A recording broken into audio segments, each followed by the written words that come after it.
श्री स्वामी समर्थ. नमस्कार मंडळी, माझ्या चॅनलमध्ये तुमचे मनपूर्वक स्वागत आहे. आज आपण होलिका दहनाची कथा ऐकणार आहोत. काळाच्या ओघात हरवलेल्या त्या प्राचीन युगात एक राजा होता, हिरण्यकशिपू. पराक्रम, सत्ता आणि तपश्चर्या यामुळे तो प्रचंड शक्तिशाली झाला होता.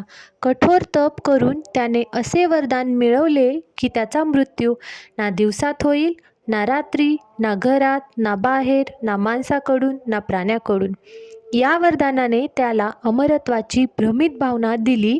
हळूहळू शक्तीचे रूपांतर अहंकारात झाले आणि अहंकाराने त्याचे विवेक झाकून टाकले. त्याने स्वतःलाच देव घोषित केले. राज्यात फर्मान निघाले, माझ्याशिवाय कोणत्याही देवाची पूजा होऊ नये. पण ईश्वराची लीला अद्भुत असते. त्याच घरात जन्माला आला एक शांत, निरागस आणि तेजस्वी बालक, प्रल्हाद. लहानपणापासून त्याच्या अंतःकरणात फक्त एकच नाव ध्वनित होत असे, भगवान विष्णू. ही फक्त त्याने कोणत्या भीतीने नव्हे, तर अंतःकरणातील सत्यातून स्वीकारली होती. जेव्हा हिरण्यकशिपूला कळले की त्याचा स्वतःचाच मुलगा त्याची आज्ञा मानत नाही, तेव्हा त्याचा संताप अनावर झाला. त्याने प्रल्हादला प्रेमाने समजावले, रागाने धमकावले, कठोर शिक्षा दिली. पण प्रल्हादची श्रद्धा अढळ पर्वतासारखी होती. प्रल्हादला मारण्यासाठी अनेक प्रयत्न झाले. त्याला विष दिले गेले, सर्प सोडले गेले, उंच कड्यावरून ढकलले गेले, परंतु प्रत्येक वेळी तो सुरक्षित राहिला, कारण त्याच्या मनात भीती नव्हती, फक्त विश्वास होता.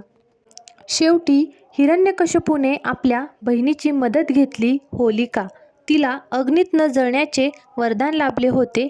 योजना ठरली. होलिका प्रल्हादला मांडीवर घेऊन जवळच्या जळत्या अग्नीत बसले आणि प्रल्हाद भस्म होईल.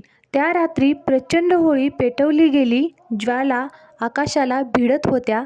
लोक भयभीत झाले होते. होलिका आत्मविश्वासाने अग्नीत बसली.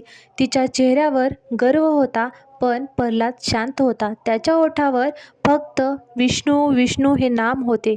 क्षणभरात दृश्य बदलले.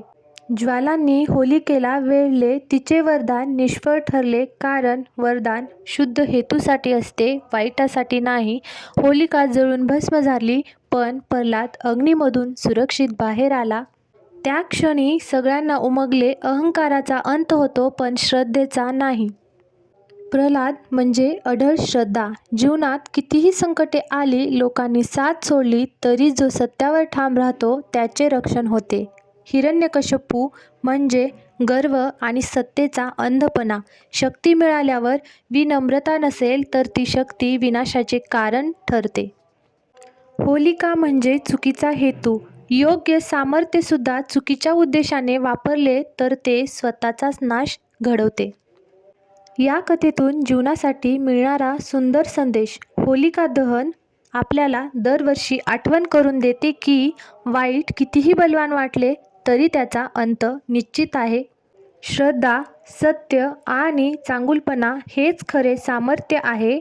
या दिवशी आपण फक्त होळी पेटवत नाही, तर आपण एक संकल्प करतो, मनातील नकारात्मकता जाळून आशा, प्रेम आणि सकारात्मकतेने आयुष्य रंगवण्याचा. सत्याचा मार्ग कठीण असला तरी विजय शेवटी सत्याचाच होतो.